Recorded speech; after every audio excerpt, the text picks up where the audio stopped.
Cheers to reading, slump, and depression. Hi guys, welcome back to my channel. My name's Maddie if you're new here, and I hope your day is going well. And today we're going to do my super disappointing May wrap up.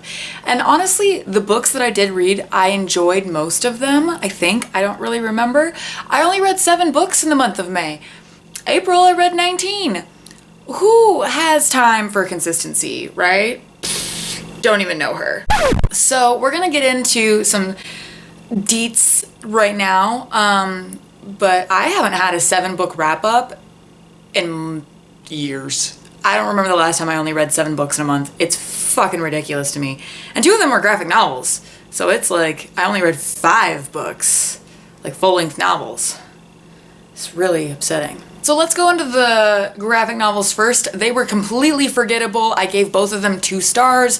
The first one I think I read was called Morning Glories. This was about like an academy that like really smart teenagers get kind of kidnapped to, and then it got even weirder than that, and it wasn't great, but the art was nice, so I gave it 2 stars. The other graphic novel I read was called Witchblade, and apparently this was a reboot, and personally for me, if you're rebooting something, you should still be able to read it without having known it was a reboot, because that's what a reboot does. It should be like, you shouldn't have had to watch or read the Witchblade or whatever the previous reboot was to understand the story, but this fucking graphic novel, you had to have either read or watched. I don't even know what Witchblade is, and I read the entirety of this graphic novel, and to this point, I still have no fucking clue what was going on in that graphic novel.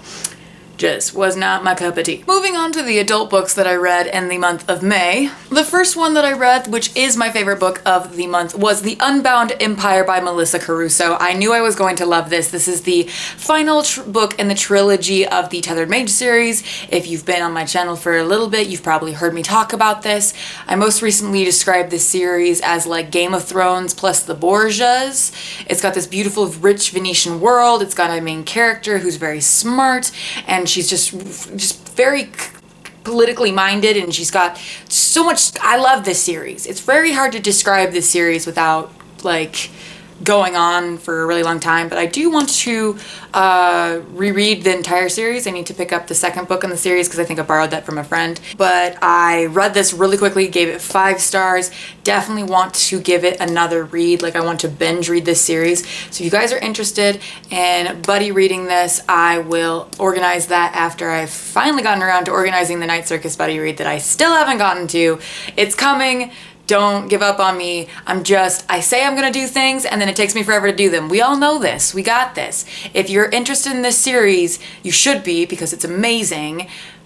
Hit me up, let me know if you want to buddy read this after we buddy read the Night Circus. And the next adult book that is the only other 5-star book I think in the month was Storm of Locusts by Rebecca Roanhorse. This is the sequel to The Trail of Lightning, and it is so good. I love this series. This is a Navajo-inspired post-apocalyptic, like, dystopian world. It's just really cool. I really like these series. The series brings really cool creatures and folklore and really wonderful characters. I really wish that I had more people to talk to about this particular series and the Tethered Mage series. So if you haven't gotten to them yet, get to them so I can talk to you about them, okay? They're just really fucking good. I'm gonna just not talk about my favorite books because I want you all to read them so that I can talk to you about them with spoilers, but I'm gonna totally trash on a couple books coming up, so that's why you guys are here anyway, isn't it? The next adult book is actually an audiobook I listened to, and that was Daisy Jones and the Six by Taylor Jenkins Reid.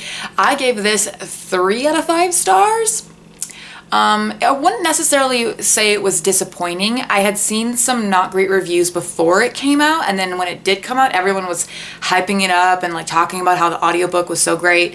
And so I listened to the audiobook, and I enjoyed the full cast of characters. I enjoyed the like interview portion of it.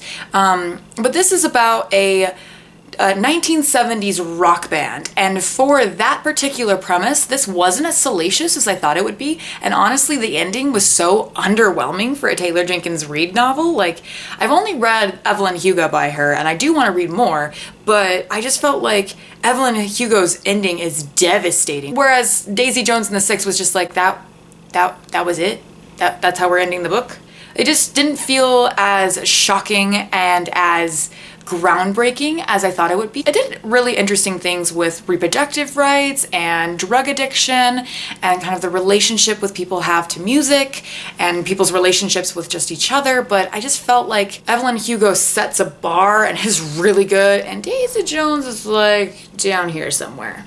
It was good, but I'm also not as invested in 1970s rock bands as I am in 1950s starlets. So that could very well be the thing that I am missing here. That might be it, but I don't know. That was my opinion on that. I do recommend the audiobook. It was very, very good. All right, so let's move on. We're almost done, guys. This is ridiculous. I feel like I'm just hitting my stride.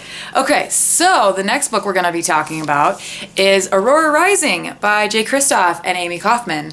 I went up to actually see Jay Kristoff for the signing that he did in, where did I go? Home, Seattle. And I read this book the following week, and it took me a while to get through. And I have some thoughts. So I'm gonna just get myself comfy because I just didn't love this book. And it's kind of par for the course how 2019 has been going for me, because I feel like I'd been really excited for this book, but I wasn't as sold on it as I think I probably could have been. So this is another sci-fi book by these two amazing authors. This has a multiple point of view cast of characters. And I think that is where their kryptonite in this book lies. Honestly, from the first chapter, all of the characters could not stop thinking about how much they wanted to fuck each other. Everybody in this cast of character was so hot and so gorgeous and so sexy and so smart, and I know that it's just like this last year I haven't been loving YA recently, and I know that this is something that's very much a YA trope where insta-lovey and insta-lust is just a thing, but I don't like it in my sci-fi books. I actually DNF'd Once in Future, which was one of my highly anticipated books this year because of this reason, and I had issues with it here as well. But I also think that the strengths that Jay Kristoff and Amy Kaufman had from the Illuminae series were lost here because their focus was on too many different characters, whereas with the Illuminae books, they had two focal characters and a band of really interesting characters around them. With this book, though, there was other things that I really didn't like as well, and namely one of them has to do with a character who I think is very similar to one of Jay Kristoff's characters in his Nevernight series, and then there's this kind of like connection bond thing that's very Twilight-y, and I was not a fan at all of it, and I thought that it was unnecessary and distracted from the plot line. But honestly, I will probably read on in this series. The only part about this book that I really fucking loved was Finian, and I loved his character. I loved his, like, the way he has to wear the bodysuit and all that. He was great, fucking fantastic, but literally every 2 pages, someone's like, I'm gonna flirt with this person. I'm gonna flirt with this person. I'm not gonna, like, tell this person I love them, because why would I do that? Oh, because of the angst. But yeah, so not as great as I wanted it to be, but that's kind of how the year has gone. So there's that.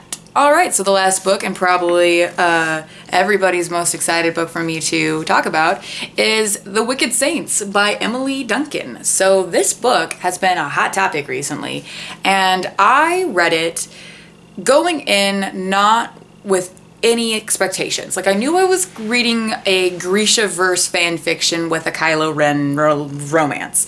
That's all I knew. I knew some people hate it. I know some people fucking love it. But I was just like, you know what? I'm gonna go in with no expectations and I'm gonna see what I think. And I actually did enjoy my reading experience of this. This is actually one of the only books so far this year that I haven't kind of forced myself to read. Like, even my 5-star books this month, I have been in such a terrible reading slump that they just, like, it was a pain to force myself to sit down and read. Like, I've been just binging fucking, like, TV shows and tattoo artist interviews on YouTube right now. I have not been reading whatsoever. But this book was enjoyable to an extent. I think the main issues with this book that I have is the writing. And it's mostly because this is Emily Duncan's first book. I can see where she gets all of her inspiration from Leigh Bardugo and her angsty, blood-soaked world. I can see where she gets that. But there are some things in this book that are just so repetitive and so frustrating. Like, the first chunk of it is so confusing. Characters get introduced so fast, and I didn't even know who they were for most of the story. I was like, oh, there's this person. How do we know them? That's a good fucking question. Are they just there to be the token person of color? Yeah, that's probably what they're there for. But also, the repetitive style of the writing was really frustrating. Like, the main love interest tilted her chin up like 7 times, and I just was like, diversify what he's doing to her face to maybe make them make out. Like, if I see someone else tilting their chin up, again, I might vomit. It'll happen. It's just frustrating to me. Like, differentiate your scenes. Like, an editor really should have picked up on that, because it's like, once is enough in an entire book. Like, twice is, you know, okay, maybe he's really sensitive. And then 7 times is just, no, this boy is fucking weird. You should not hang out with him. But the reason why I really enjoyed this book, though, is that I really liked the world and the politics, and I loved the magic system. Like, I loved these 2 vying religions. I'm really not going into details about what these books are about, because you guys can look that up for yourselves. But that's the one thing that I thought was really strong about this book. The religion and the politics was really interesting, but I definitely think Emily Duncan has some work to do before her writing gets stronger. But also, is this better than Shadow and Bone? Really? Like, no, it's not, but like, is Shadow and Bone really that good either? Like, that's my tea on that.